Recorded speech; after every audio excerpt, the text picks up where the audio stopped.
My son pressed his hand over mine on the kitchen table and said in that smooth voice he uses when he wants something, "Mom, we've already found a place for you. You're signing the papers tomorrow, or I'll have you declared unfit to live alone." His wife stood behind him, arms crossed, smiling like she'd just won a prize.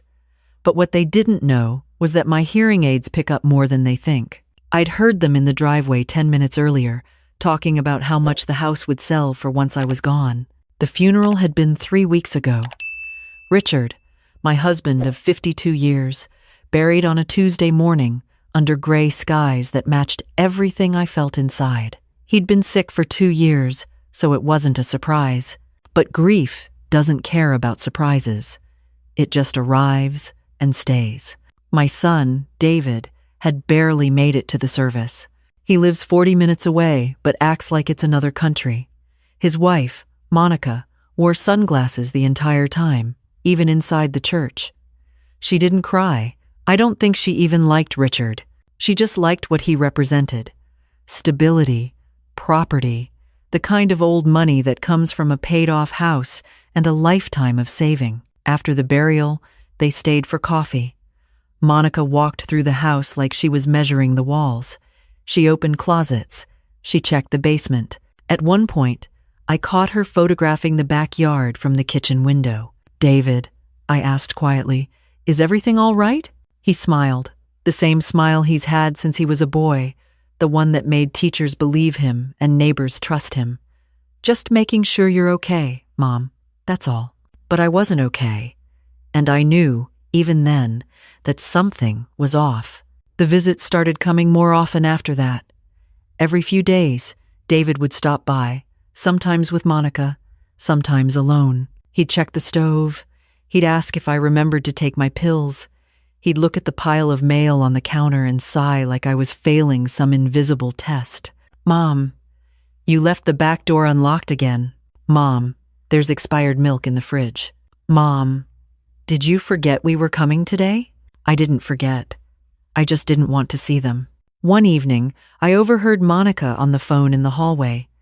She thought I was napping, but I was in the living room with the television on mute. Her voice carried. "The house is worth at least $450, maybe more if we update the kitchen. She won't last long in assisted living. Once she's in, we file for guardianship, and it's ours." I sat very still. My heart didn't race. It just sank, slow and heavy, like a stone in still water. That night, I locked my bedroom door for the first time in 60 years. I pulled out the notebook Richard kept in his nightstand and started writing everything down. Dates, conversations, the look on Monica's face when she measured the hallway, the way David never once asked how I was feeling. The next morning, I called my neighbor, Ruthie. She's 81 and sharper than most people half her age. She came over with banana bread and sat across from me at the same kitchen table where David had made his threat. "Tell me everything," she said. And I did. When I finished, Ruthie set down her tea and looked at me with those clear blue eyes. "You need a lawyer," she said. "A real one. Not someone David knows." She gave me a name, Evelyn Tran, a woman who specialized in elder law, someone Ruthie's own daughter had used when a caregiver tried to manipulate her grandmother's estate. I called that afternoon. Evelyn's office was downtown, tucked between a bakery and a tax service. She was younger than I expected, maybe mid-40s, with short black hair and a calm voice that made me feel like I wasn't crazy. "You're not imagining things," she said, after I told her everything. "This is textbook. They're building a case to have you declared incapacitated. Once they do that, they control everything. Your home, your savings, your medical decisions." I felt my throat tighten. What can I do? We fight back, but quietly. We document. We prepare. And we don't let them know you're on to them. She handed me a small digital recorder, the kind that looks like a pen. "Texas is a one-party consent state," she said. "You can record any conversation you're part of without telling them. Use it." I took it home and kept it in my apron pocket. 2 days later, David came by again. This time, he brought paperwork, a thick folder with the logo of a place called Sunrise Meadows Assisted Living. "It's beautiful, Mom," he said, sliding the brochure across the table. "Private rooms, activities, a garden. You'd love it." "I have a garden," I said. He sighed. "You can't take care of this place alone. It's too much." "I've taken care of it for 30 years, Monica cut in. "With Dad. Now it's just you." There it was, the sharpness she usually hid. I looked at her. She didn't blink. "We're trying to help," she said. "But if you won't cooperate, we may have to take other steps." "What does that mean?" David leaned in. "It means we've already spoken to a doctor, a family friend.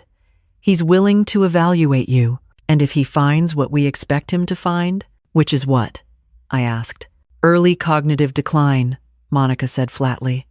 "It's common at your age. No one would question it." I didn't argue. I didn't cry. I just nodded slowly and told them I'd think about it. But in my pocket, the recorder was running.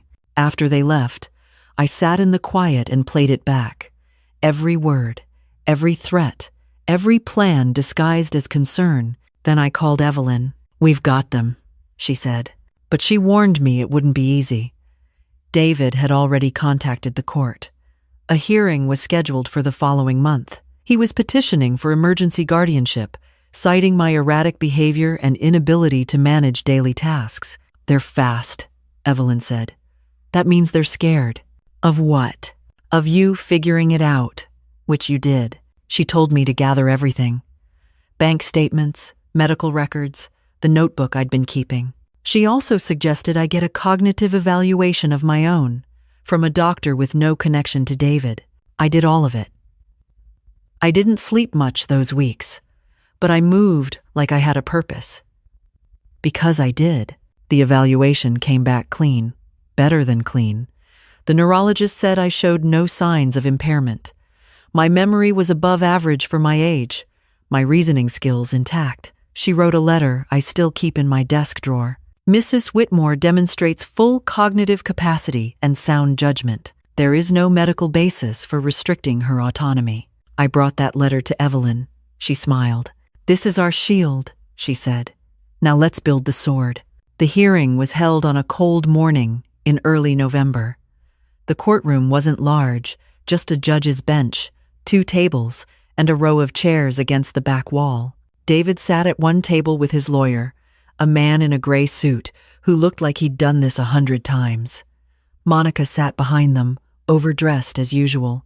I sat at the other table with Evelyn. My hands were steady. The judge was an older woman with silver hair and reading glasses perched low on her nose. She reviewed the documents without expression. David's lawyer spoke first. He painted a picture of a fragile widow, overwhelmed by grief, unable to care for herself. He mentioned the expired milk, the unlocked door, the confusion David had supposedly witnessed. Then it was Evelyn's turn. She stood slowly and placed a USB drive on the bench. "Your Honor, I'd like to submit an audio recording made by my client during a conversation with her son and daughter-in-law. In it, they explicitly discuss their plan to place her in a care facility in order to sell her home and assume control of her assets." David's lawyer objected. Monica whispered something urgent, but the judge allowed it. The room went quiet as the recording played. "The house is worth at least $450, maybe more if we update the kitchen. She won't last long in assisted living. Once she's in, we file for guardianship, and it's ours." I watched David's face. For a moment, he looked exactly like the boy who broke a window at 12 and swore it wasn't him. The judge turned off the recording. "Is there anything else?" Evelyn handed over the neurologist's letter, the bank statements showing no irregularities, the testimony from Ruthie and 2 other neighbors who had known me for decades. "Mrs. Whitmore is not confused," Evelyn said. "She's not incompetent. She's a 74-year-old woman who lost her husband and had the misfortune of being seen as a problem to be solved rather than a person to be respected." The judge looked at David. "Do you have a response?" He opened his mouth, closed it, then shook his head. The judge removed her glasses. The petition for guardianship is denied. The court finds no evidence to support the claim of incapacity. In fact, the evidence suggests the opposite, that Mrs. Whitmore is fully capable of managing her affairs and was targeted by family members seeking financial gain. She paused. I strongly advise the petitioners to reconsider their actions. This court does not look kindly on exploitation of the elderly, even when it comes wrapped in concern. She stood. We're adjourned. I didn't look at David as I left. I didn't need to. Outside, the sky was gray again, but this time it felt different. Lighter. Like the clouds were just passing through. Ruthie was waiting on the steps. She handed me a thermos of tea and said, "Well, I won." She nodded. "Good. Now what?" I thought for a moment. Then I said, "Now I live." The weeks after the hearing were strange and slow. The house felt larger than before, not empty, just open. I rearranged a few things, moved Richard's chair closer to the window, put fresh flowers on the mantel, took down a picture of David from the hallway, and placed it in a drawer. Not out of anger, just out of distance. He didn't call, not once. Monica certainly didn't either. Part of me expected an apology, some kind of explanation dressed in regret. But nothing came. I wasn't waiting anymore. One afternoon, while watering the garden, I heard a car pull into the driveway. I turned, half expecting David again, ready for another round. But it wasn't him. A young woman stepped out. Tall, dark hair pulled back, a canvas bag slung over one shoulder. She hesitated at the edge of the lawn like she wasn't sure she was welcome. I recognized her immediately. My granddaughter, Emma, David's daughter from his first marriage.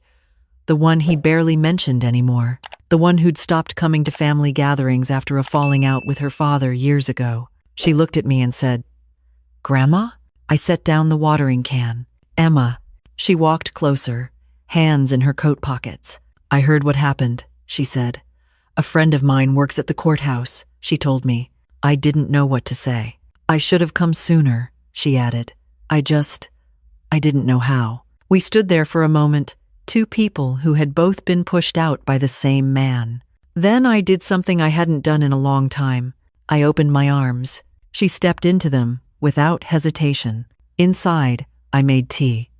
She sat at the kitchen table, looking around like she was remembering things. The yellow curtains, the chipped sugar bowl, the cross-stitch on the wall that her great-grandmother made in 1962. "He never let me visit," she said. "After the divorce, he told me you didn't want to see me, that you sided with him." I shook my head. "I never knew. He never told me where you were." Her eyes filled but didn't spill over. She was stronger than she looked. "I'm sorry I believed him." "Don't be. He's very convincing." She laughed, a short, sad sound. "Yeah, he is." We talked for hours. She told me about her job, her apartment, the life she'd built without any of us in it. I told her about Richard, the funeral, the weeks that followed, about Ruthie and Evelyn, and the recorder in my apron pocket. When I got to the courtroom part, she leaned forward. "You recorded them?" I nodded. "And you played it in front of the judge?" "Every word." She sat back, something like admiration in her eyes. "You're tougher than I remembered." "I didn't used to be," I admitted. "I used to think silence was kindness, that keeping the peace meant disappearing. But peace that costs your voice isn't peace. It's just quiet suffering." She nodded slowly. "I know what you mean." Before she left, she asked if she could come back. I told her she didn't need to ask. "This is still your family," I said. "No matter what he told you." She hugged me again at the door. "Held on a little longer this time. Thank you," she whispered. I watched her drive away and stood there even after the car was gone, the wind brushing my face and the afternoon light falling soft across the garden. That night, I opened the bottom drawer of Richard's old desk. Inside was a letter he'd written years ago, folded neatly in an envelope labeled, "For Dorothy, if I go first." I'd read it once, right after the funeral, but I hadn't been ready then. Now I was. His handwriting was shaky but clear. Dot, if you're reading this, I'm already gone. I'm sorry I couldn't stay longer. But I want you to know this. You were never the quiet one. You were the reason the house stayed standing. You held us together when no one else could. Don't let anyone tell you you're less now that I'm not there. You were always whole. I just got to stand beside you. I folded the letter back into the envelope and held it to my chest. He knew. Even then, he knew. The months that followed were simple. I planted new roses in the front bed. I had lunch with Ruthie every Thursday. Emma visited on weekends, sometimes bringing groceries, sometimes just sitting with me in the garden. I never heard from David again. I don't expect to, but I've stopped carrying the weight of it. He made his choice. I made mine. One evening, Emma brought her daughter, a little girl named Sophie, barely 5, with her mother's dark hair and her great-grandfather's smile. She ran through the house like it was made for her. "This is where you grew up?" she asked Emma. "No, baby. This is where I was supposed to grow up." I knelt down and looked at Sophie. "Do you like gardens?" She nodded. "Good, because this one needs a helper." She took my hand and pulled me toward the back door. I let her. That night, after they left, I stood in the hallway and looked at the empty space where David's photo used to hang. I thought about putting something else there, a picture of Emma and Sophie, or a mirror, or nothing at all. In the end, I hung the cross-stitch my grandmother made, the one that says, "Home is where they have to let you in." I smiled at it, not because it was sentimental, but because now I understood what it meant.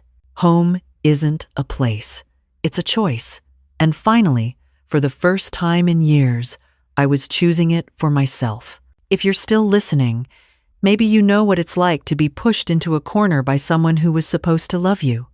Maybe you've stayed quiet when you should have spoken. Maybe you're still waiting for permission to fight back. You don't need permission. You just need one moment of clarity, one decision that says, "I am still here, I still matter, and I will not disappear to make someone else comfortable." It's never too late to protect the life you've built, even if you have to do it alone, even if it costs you the people you thought you couldn't lose.